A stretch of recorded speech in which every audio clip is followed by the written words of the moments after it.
Programang ito ay rated SPG. Striktong patnubay at gabay ng magulang ang kailangan. Maaaring may masiselang tema, lengguwahe, karahasan, sexual, horror o droga na hindi angkop sa mga bata. Isang mapagpalang araw mga kapamilya and welcome back. Narito ang mga dapat nating pakaabangan sa FPJ's Batang Quiapo. Pero bago ang lahat, kung bago ka pa lamang sa akin channel ay baka naman pwedeng makahingi ng isang like, share at subscribe.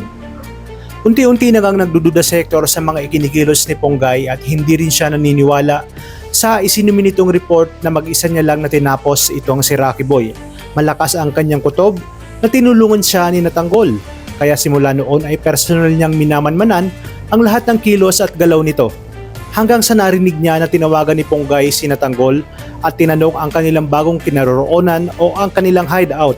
Kaya naman sinundan niya ito at hindi inakala ni Ponggay na sinundan siya hanggang sa mapalapit na siya sa hideout. Nakita ni Hector na tinawag ni Ponggay si Tanggol.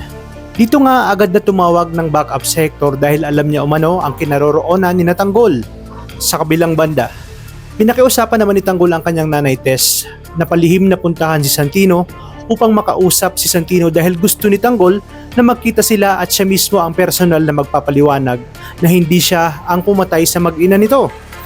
Ngunit sarado na ang utak at puso ni Santino kaya sinabi niya na kahit kailan ay hindi siya makikinig sa mga kasinungalingan at palusot ng demonyong si Tanggol.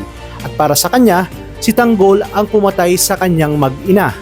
Bumalik tayo kina Tanggol kung saan magiging huli na ang lahat dahil kaagad na dumating ang mga backup.